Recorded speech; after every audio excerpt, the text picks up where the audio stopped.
मेरा नाम आराधना है और मैं दुनिया की एक ऐसी लड़की हूँ जिसे माँ-बाप का प्यार नहीं मिला, बल्कि मुझे बुरी किस्मत कहा जा सकता है।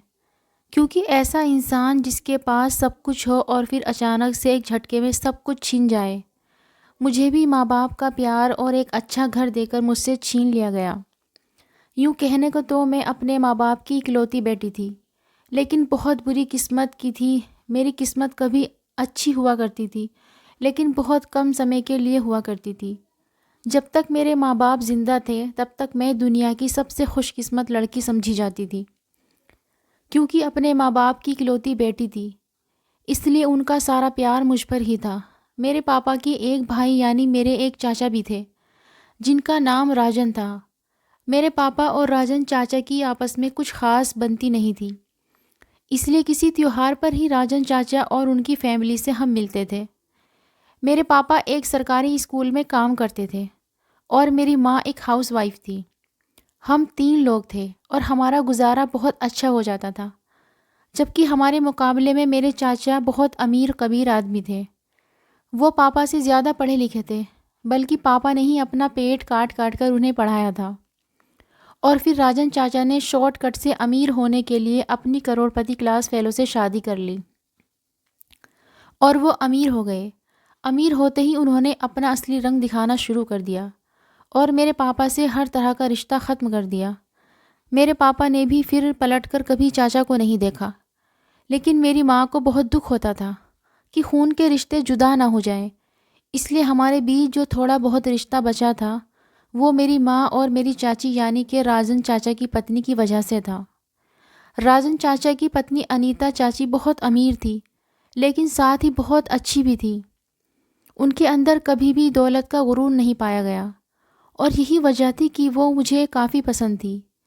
मेरी माँ और अनीता चाची की भी अच्छी खासी दोस्ती थी और समय समय पर वो आपस में मिलते रहते थे। मेरे चाचा के 2 बच्चे थे, एक बेटा और एक बेटी। मेरी भी दोनों से अच्छी दोस्ती थी और वो एक दूसरे से मिलकर एक साथ खेलकर हमें काफ़ी खुशी होती थी। ज़िंदगी अच्छी भली गुजर रही थी कि अचानक एक हादसे में मेरे माँ बाप चल बसे। मेरी तो मानो एकदम से दुनिया ही उजड़ गई और सर के ऊपर से आसमान हट चुका था। यूँ लगने लगा था मुझे कि मैं कड़ी धूप में खड़ी झुलस रही हूँ। उस समय मैं बहुत छोटी थी, शायद 10 साल की थी, जब अनाथ और बेसहारा हो गई। जब माँ बाबा मर गए तो सवाल ये उठा कि मैं अब कहाँ जाऊँ।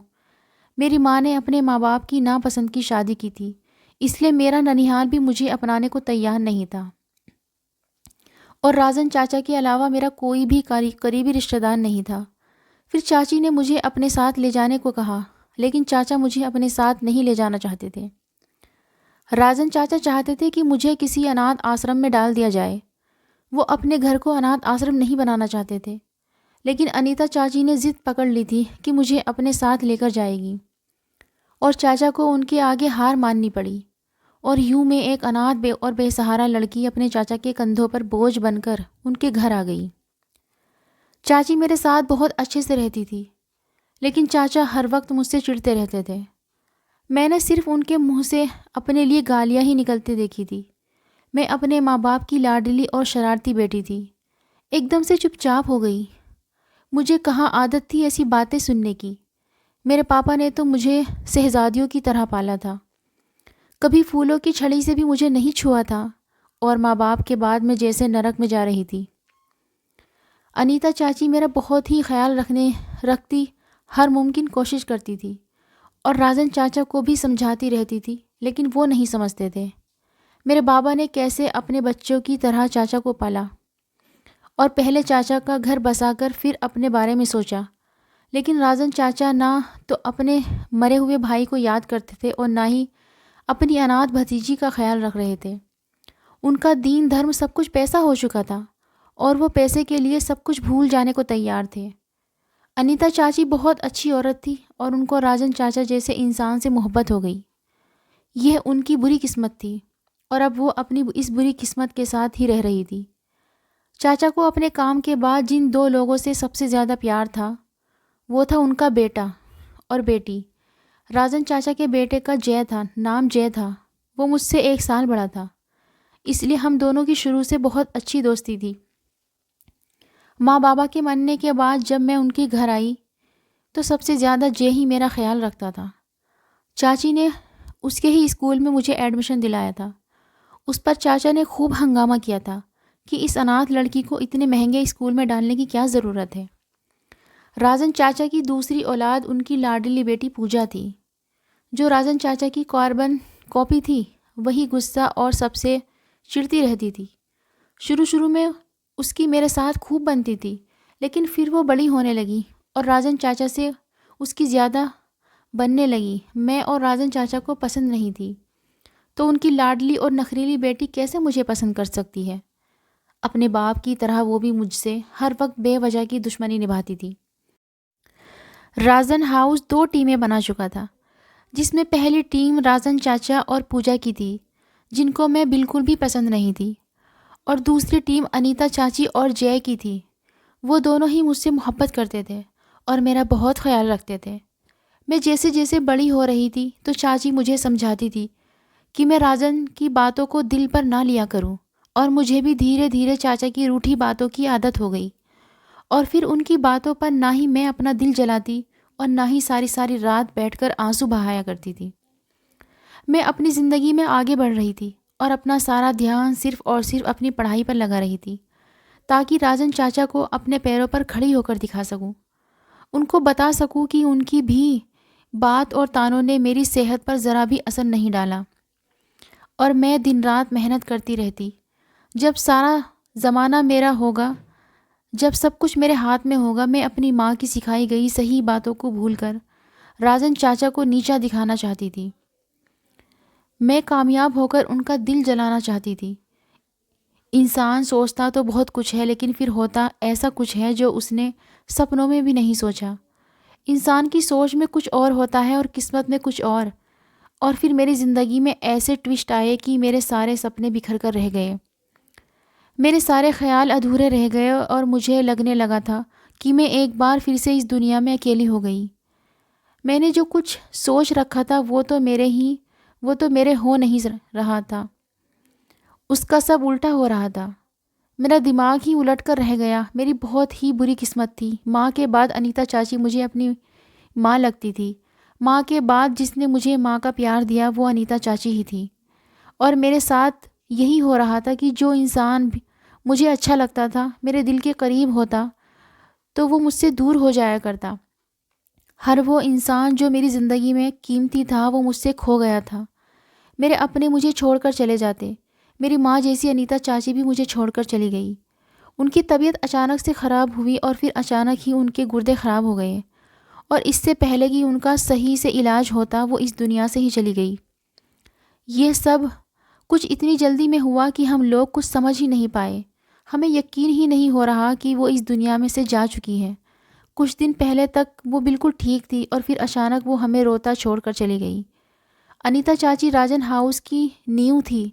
उनके जाने के बाद मैंने पहली बार राजन चाचा को बच्चों की तरह रोते हुए देखा था। तो मतलब वो ठोस नज़र आने वाला इंसान भी मोहब्बत करता था। उसे अपनी पत्नी के जाने से फ़र्क पड़ा था, और सबसे ज़्यादा फ़र्क तो मुझे पड़ता था, क्योंकि वो मेरी ढाल थी। उनके बाद तो मैं एक बार फिर कड़कड़ाती धूप में बिना साए के आकर खड़ी हो गई थी। चाचा कुछ दिन बाद संभले तो फिर से मुझे खा जाने वाली नज़रों से देखने लगे। पूजा भी मुझसे लड़ने झगड़ने लगी। उन दोनों बाप बेटी को रोकने वाली जो जा चुकी थी, और ऐसे में सिर्फ जे ही था जो गम का मारा था, जो मेरा ख्याल और ध्यान रखने की हर कोशिश करता रहता। मुझे राजन हाउस में अनीता चाची लेकर आई थी। सो उनके जाने के बाद मैं जानती थी कि राजन अंकल मुझे यहाँ से भगा देंगे, लेकिन अनीता चाची जाते जाते मेरी जिम्मेदारी जय को दे गई थी, और फिर जय ने अनीता चाची की तरह मुझे घर से निकलने नहीं दिया। लेकिन चाचा ने काफ़ी कोशिश की थी। थोड़ा और समय गुज़रा, मैंने मैट्रिक पास कर लिया। जय अब कॉलेज जाया करता था। वो चाहता था कि मैं उसके वाले ही कॉलेज में ज्वाइनिंग दे दूं, और फिर मैंने वो कॉलेज ज्वाइन कर लिया। जय और मेरी दोस्ती गहरी होती जा रही थी। फिर हम दोनों को जल्दी ही महसूस होने लगा कि हम दोनों एक दूसरे को पसंद करते हैं, और अनीता चाची भी अक्सर यही कहा करती थी कि वो मुझे अपनी बहू बनाएगी। और कुछ अनीता चाची की बातों का भी असर था कि जय मुझे सिर्फ मेरा लगने लगा था। और जय को मैं सिर्फ उसकी लगती थी। हम दोनों छोटे थे, इसलिए तय हुआ कि फ़िलहाल ऐसी कोई बात नहीं करते। अपनी अपनी पढ़ाई पूरी होने के बाद शादी कर लेंगे। लेकिन जैसा हम सोचते हैं, जैसा हम प्लान करते हैं, वैसा कुछ भी नहीं होता। हमारे इरादे और वादे अक्सर हमारी किस्मत के लिखे से अलग होते हैं और अब अधूरे रह जाता है। किस्मत अचानक पलटा खा जाती है और इंसानों के साथ सब कुछ अलग हो जाता है। और यही कुछ हमारे साथ भी हुआ। धीरे धीरे राजन चाचा समझ गए थे कि मैं उनके घर में हमेशा के लिए रहने वाली हूँ। न जाने कैसे, लेकिन वो हम दोनों की आंखों में एक दूसरे के लिए मोहब्बत जान गए थे। और उनका मुझे अपनी बहू बनाने का कोई इरादा नहीं था। ना जाने क्यों वो मुझसे इतनी नफ़रत करते थे कि मैं तो उनके सगे भाई की ही बेटी थी। लेकिन असली वजह तो पैसा था, जो जय की शादी अनीता चाची जैसी लड़की से करवाना चाहते थे, जो अपने साथ खूब सारा जहेज़ लाए। राजन चाचा खिलाड़ी इंसान थे। जब आने वाला ख़तरा भाप गए तो फ़ौरन से निकलने का सोच लिया। उन दिनों जय के इंटर के एग्ज़ाम हो रहे थे। चाचा ने फैसला किया कि जय अपनी आगे की पढ़ाई अमेरिका से करेगा। वो जय को पढ़ा लिखा कर कुछ बनाना चाहते थे, लेकिन सच बात यह थी कि वो मुझे और जय को एक दूसरे से दूर रखना चाहते थे। लेकिन उसने जाने से साफ मना कर दिया। वो जानता था कि उसके जाने के बाद उसके घर में मेरे साथ क्या हो सकता है, इसलिए उसने जाने से मना कर दिया। राजन चाचा ने उसे कन्वेंस करने की पूरी कोशिश की, लेकिन वो ना माना। मैंने भी उससे कहा था कि वो चला जाए, लेकिन वो अपनी बात पर डटा रहा और कहा कि वो अपने शहर की यूनिवर्सिटी में एडमिशन लेगा। और यूँ कुछ दिन के लिए राजन हाउस की खामोशी छा गई। और खामोशी जो तूफ़ान से पहले होती है, मगर उसके बाद फिर कुछ अजीब सा हुआ। मेरे साथ हर बार ही कुछ ना कुछ ऐसा होता जो मैंने सपने में भी नहीं सोचा था, जिसके बारे में मैं सोचती थी ऐसा हो नहीं सकता, और वही हो जाया करता था। तो इस बार भी कुछ यूँ हुआ था कि अचानक से राजन चाचा की तबीयत बहुत ख़राब रहने लगी। और उनकी तबीयत क्या ख़राब हुई थी, वो तो बिल्कुल ही बदल गए। एकदम से वो गुस्सैल इंसान से नरम और प्यार भरा बर्ताव करने लगे। और सबसे बड़ी बात, उन्होंने ना सिर्फ शर्मिंदगी दिखाई बल्कि अपने गलत बर्ताव के लिए मुझसे माफ़ी मांगी और मुझे अपना भी कर लिया था। ज़िंदगी एकदम से खूबसूरत सी हो गई। राजन चाचा मुझे अपने पापा नज़र आने लगे और मैं हर वक्त उनकी देखभाल करती रहती ताकि वो जल्द से जल्द ठीक हो जाएं। उन दिनों मेरी दोस्ती जय से ज़्यादा राजन चाचा से हो गई और जय हंसते हुए कहता था, डैड, आपने मेरी बचपन की दोस्ती छीन ली, अब मैं आपसे जलेस हो रहा हूँ। और जवाब में राजन चाचा एक हल्का सा थप्पड़ उसके गाल के ऊपर लगाते और मुस्करा दिया करते। पूजा का बर्ताव भी कुछ हद तक मेरे साथ ठीक हो गया। यह सब देखकर जय और मैं खुश हो गए थे। राजन हाउस एकदम से ही शांति का घर बन गया, लेकिन हमेशा की तरह शांत। नदी में पत्थर ज़रूर पड़ना, और वो भी पड़ा था। हुआ कुछ ऐसा था कि पूजा के स्कूल का एक पूरा ग्रुप टूर के लिए गया था और घूमते फिरते दूर नहीं जंगलों में गए, जहाँ पूजा को चोट आ गई। और उसके ग्रुप ने हमें फ़ोन करके बताया राजन चाचा की तबीयत ठीक नहीं थी, इसलिए वो तो जा नहीं सकते थे। तो पूजा की चोट का सुनते ही जय जल्दबाजी में निकल गया और फिर जय के जाते ही मुझ पर आसमान टूट पड़ा। एकदम से हवाओं ने रुख बदला और कई चेहरों पर लगे झूठे मास्क उड़कर दूर जा गिरे और असली चेहरे सामने आ गए। जिस दिन जय गया उसी शाम राजन हाउस में कुछ मेहमान आए। राजन चाचा भी एकदम से ठीक हो गए। मैंने ही मेहमानों को चाय नाश्ता दिया। फिर पता चला कि वो मेहमान मेरे रिश्ते के लिए आए हैं और राजन चाचा ने फ़ौरन से पहले हाँ कर दी। मैंने चाचा को बहुत कहा कि मैं अभी शादी नहीं करना चाहती, लेकिन उन्होंने मेरी एक बात नहीं सुनी और अपने असली रंग दिखाने शुरू कर दिए। वो सब जो इतने दिन से चल रहा था वो दिखावा था, ताकि राजन चाचा अपना वार आसानी से कर सके, और उन्होंने कर भी लिया। मेरी जैसे बात नहीं हो पा रही थी। मैं बहुत परेशान और घबराई हुई थी और अपने बचाव की हर मुमकिन कोशिश की, लेकिन मेरी किस्मत इस बार भी ख़राब नहीं निकली। अगले ही दिन चाचा ने मेरी शादी विक्रम से करा दी और मुझे उसके साथ भेज दिया। इस वक्त मेरी सिर्फ़ और सिर्फ 17 साल की उम्र थी। फिर भी चाचा को मुझ पर तरस नहीं आया और जाने मेरे पीछे वो अब जय को कौन सी कहानी सुनाने वाले थे।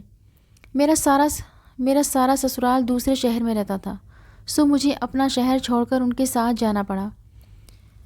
विक्रम की कुल 7 बहनें थीं, यानी कि मेरी 7 नंदें थीं। विक्रम इकलौता बेटा था अपने माँ बाप का, क्योंकि विक्रम के माँ बाप ने भी सिर्फ़ और सिर्फ बेटियां ही पैदा कर रखी थीं। तो अब वो कोई नई बेटी उनके घर में नहीं चाहते थे। विक्रम ने शादी की पहली रात ही मुझे बता दिया था कि हमारी औलाद बेटी नहीं होनी चाहिए, वरना वो मुझे भी डिवोर्स देकर घर से निकाल देगा। मैं उसकी बात पर हैरानी की मूरत बनी कितनी ही देर सोचती रही कि क्या यह मेरे बस में है कि मैं बेटा पैदा करना चाहूँ तो बस सिर्फ बेटा ही हो। ये तो ऊपर वाले का काम है, फिर ये इंसान ऊपर वाले के काम में ऐसे नुक्स निकाल कर अपनी मर्ज़ी क्यों चलाते हैं। मैं भी तो अपने माँ बाप की इकलौती औलाद थी और थी भी बेटी, लेकिन मेरे माँ बाप ने तो कभी ऐसी कोई बात नहीं की थी। तो फिर ये लोग जाहिल क्यों हैं। मुझसे मेरी ससुराल को बेटा ही चाहिए था। मुझे टॉर्चर भी बहुत किया गया। माँ बाप के बाद अनीता चाची ने मेरे बहुत नाज नखरे उठाए थे। राजन चाचा मुझे चाहे पसंद नहीं करते थे, लेकिन मैंने घर के काम कभी भी नहीं किए थे और यहाँ मुझसे दिन भर नौकरों की तरह काम करवाकर शाम को टोकरियाँ भर भर कर बेइज्जती दी जाती थी। मैं थोड़े ही दिनों में ज़िंदगी से बहुत तंग आ गई थी, लेकिन छुटकारे की कोई सूरत नज़र नहीं आ रही थी।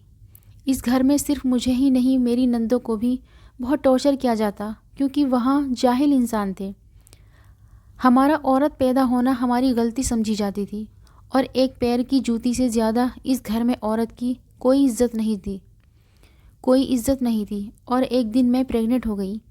घर के सभी लोग बड़े खुश हुए। मेरे पति विक्रम ने खबर सुनने के बाद एक बार फिर से मुझे याद करवाया कि सिर्फ बेटा ही होना चाहिए। बेटी पैदा हुई तो तुम्हारा अंजाम बहुत बुरा होगा। और मैं वाकई में बहुत घबरा गई। अगर वाकई लड़की पैदा हो गई तो ये सोचकर ही मेरा आधा खून जलने लगा। कुछ समझ नहीं आ रहा था कि मैं ऐसा क्या करूं कि मेरी कोख में सिर्फ लड़का ही जन्म ले, लेकिन मुझे कोई रास्ता नज़र नहीं आ रहा था। मेरी नंदे, मेरी सास और बाकी दूसरी सारी औरतें मुझे दिन भर रंग बिरंगे टोटके करवाती रहती। मैं भी सारा दिन ऊपर वाले से मांगती रहती कि मुझे लड़का ही दे, वरना मेरी सारी ज़िंदगी बर्बाद हो जाएगी। मैं अगर यहाँ से निकाल दी गई तो मैं कहाँ जाऊँगी। जे ने भी मुझे ढूंढने की कोशिश नहीं की होगी, वरना वो अब तक मुझे ढूंढ लेता। उसे राजन चाचा ने कोई ऐसी कहानी सुना दी होगी कि वो अब मुझसे नफ़रत ही करता होगा। ये सोचकर मेरी जान निकलती जा रही थी। इन सब से बचने का एक ही उपाय था, वो थी मेरी औलाद। प्रेगनेंसी के टाइम मेरे ससुराल वालों ने मेरा बहुत ही ख्याल रखा था, क्योंकि सबको लड़के की ही उम्मीद थी। मेरी सास ने मुझसे घर के कामकाज करवाना बंद कर दिया और मेरा पति भी मुझ पर गुस्सा नहीं करता था। मेरी ज़िंदगी एकदम से बहुत अच्छी हो गई थी, लेकिन हमेशा की तरह सुकून मुझे इस बार भी कुछ ख़ास रास नहीं आया। एकदम से फिर मेरी ज़िंदगी में तूफ़ान आया और मुझे अपने साथ ही बहा ले गया। मैं बुरी किस्मत थी और बुरी किस्मत ही रहने वाली थी। जो भी मेरे दिल के करीब होने लगता वो मेरी ज़िंदगी से दूर हो जाता। मैं भी अपने रिश्ते में एडजस्ट होने लगी थी कि नौबत रिश्ता टूटने तक आ पहुंची। मैं अपना और विक्रम का रिश्ता अपना चुकी थी और बाकी की ज़िंदगी अगर मुझे उसके साथ गुजारनी पड़ती है तो मुझे कोई परेशानी नहीं होती। लेकिन हमेशा की तरह मेरी ख़राब किस्मत बीच में आ गई। कहते हैं जो भी होता है अच्छे के लिए होता है, लेकिन मेरे साथ तो कुछ भी अच्छे के लिए नहीं होता है। मेरे साथ जो भी होता है हमेशा बुरे के लिए होता है।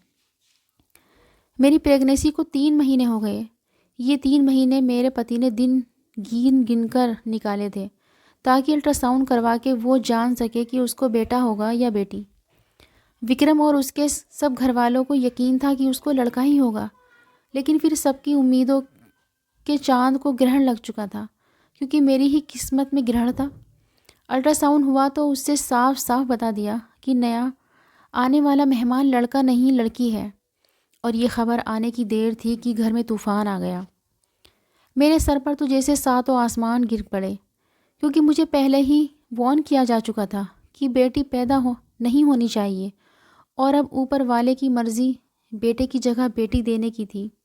तो मैं क्या कर सकती थी। मैं ऊपर वाले की मर्ज़ी के ख़िलाफ़ कैसे जा सकती थी। लेकिन ये जाहिल लोग ये सब कहाँ समझते थे। इनको यही लगता था कि बेटी या बेटा अपनी मर्ज़ी से पैदा करना मेरे बस में है। लेकिन मैं तो खुद बहुत बेबस थी। मेरे पति विक्रम ने जब सुना तो उसे बहुत गुस्सा आ गया। उसने मार मार कर मुझे आधमरा कर दिया। मैं बहुत बुरी तरह से ज़ख्मी हो चुकी थी। मेरा पूरा शरीर दर्द से फटा जा रहा था। मेरा पति बहुत ही जालिम निकला, जिसने पहले तो मुझे खूब मारा और फिर मुझे ज़ख्मी हालत में ही घर से निकाल दिया। मेरी प्रेगनेंसी का तीसरा महीना था और मेरी ऐसी हालत हो गई थी कि मेरे अंदर बिल्कुल भी ताकत नहीं बची थी। मैं विक्रम के घर के आगे ही बैठकर दर्द से चीखने लगी। जब पड़ोसन ने हमदर्दी दिखाते हुए उसने मुझे सरकारी अस्पताल पहुंचा दिया, जहां मेरे ज़ख्मों को तो आराम मिल गया, लेकिन मेरी रूह पर बहुत गहरा ज़ख्म लग चुका था, क्योंकि मेरी कोख उजड़ चुकी थी। मेरी बेटी दुनिया में आने से पहले मर चुकी थी। फिर उसका कातिल उसका अपना ही बाप था। मुझे विक्रम पर इतना गुस्सा था कि अगर वो मेरे सामने होता तो मैं उसका खून पी जाती। मैंने सोच लिया था कि उसको सज़ा दिलवा कर रहूँगी। तो मैं अस्पताल से निकलते ही सीधे पुलिस स्टेशन गई थी और वहाँ मैंने विक्रम और उसके ख़ानदान के ख़िलाफ़ रिपोर्ट लिखवाई थी। उन्होंने मुझसे वादा किया कि वो मुझे इंसाफ दिलवाएंगे। मेरे पास रहने के लिए कोई घर नहीं था। इंस्पेक्टर साहब मुझे अपने घर ले गए। उन्होंने मुझे अपनी बहन कहा और उन पर मुझे भरोसा होने लगा, तो मैं उनके घर आ गई। लेकिन जब रात का 1 बजा तो मुझे कुछ अजीब महसूस हुआ। मुझे बाहर किसी की आवाज़ें आ रही थी। मैंने उठकर दरवाजे के लॉक से बाहर झाँका तो मेरे पैरों तले से ज़मीन निकल गई कि वो इंस्पेक्टर और मेरे पति अब आमने सामने बैठे थे। मैंने ज़रा सा दरवाज़ा खोलकर उनकी बातें सुनी तो मेरे रोंगटे खड़े हो गए।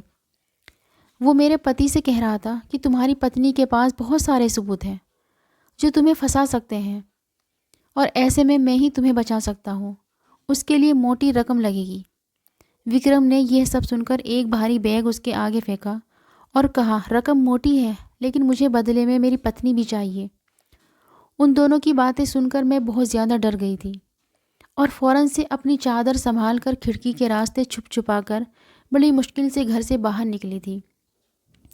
आधी रात हो रही थी और सुनसान सड़क पर भागी जा रही थी। मुझे नहीं मालूम था कि मुझे कहाँ जाना है, लेकिन मुझे अपनी जान बचानी थी। सो भागती रही। भागते भागते मेरा पाँव मुड़ा और मैं मुंह के बल सड़क पर गिरी थी। सड़क पर कोई पत्थर था जिस पर मेरा सर लगा और फिर मैं बेहोश हो गई। दोबारा मुझे होश आया तो मैंने खुद को अस्पताल के कमरे में पाया। पास खड़ी नर्स से पता चला कि मैं उनकी टीम को बेहोशी की हालत में मिली थी, तो वो मुझे अस्पताल ले आए। शाम को मुझे डिस्चार्ज कर दिया गया, लेकिन एक बार फिर से यही सोचा कि मैं जाऊंगी कहाँ। और तब तक नर्स ने मुझे एडी होम सेंटर जाने का मशवरा दिया और आखिरी हल भी यही था। मैं अस्पताल से निकलकर सीधी एडी होम सेंटर जा पहुंची थी और फिर मैं वहीं की हो गई थी। मैं इधी होम में बैठी हर रोज़ अपने उन रिश्तों को याद करती रहती जो मुझसे खो चुके थे। मेरी ज़िंदगी में अब रोना ही रह गया था। रोते रोते काफ़ी दिन बीत गए थे। दिन रात ऐसे ही गुजर रहे थे जब एक दिन फिर से मेरे साथ कुछ अजीब सा हुआ। कई सालों के बाद मेरा पास्ट फिर से मेरे सामने आकर खड़ा हो गया और मैं हैरानी से रह गई।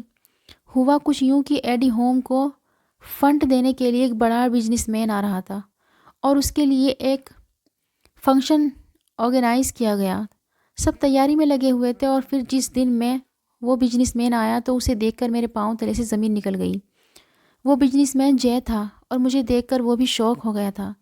और फिर जब फंक्शन ख़त्म हुआ तो हम दोनों की मुलाकात हुई और मुझे पता चला कि राजन चाचा भी इस दुनिया में नहीं रहे और पूजा भी एक एक्सीडेंट में अपाहिज हो चुकी थी। मेरी शादी करवाने के बाद राजन चाचा ने जय को बताया था कि मैं किसी के साथ भाग गई हूँ, इसलिए जय ने मुझे ढूंढने की कोशिश नहीं की थी। लेकिन चाचा की मौत के बाद पूजा ने जब सारा सच उसे बताया तो वो मुझे ढूंढने लग गया और आज मैं उसे मिल चुकी थी। वो मुझे अपने साथ ले गया था और विक्रम से डिवोर्स दिलवाने के बाद उसने मुझसे शादी कर ली और शादी 1 साल बाद हमारे घर में बेटी ने जन्म लिया। मेरी ज़िंदगी में अब सुकून हो चुका था और अब हम तीनों बहुत खुश थे। अगर आपको हमारी कहानी अच्छी लगी है तो वीडियो को लाइक करें, शेयर करें और हमारे चैनल को सब्सक्राइब करें।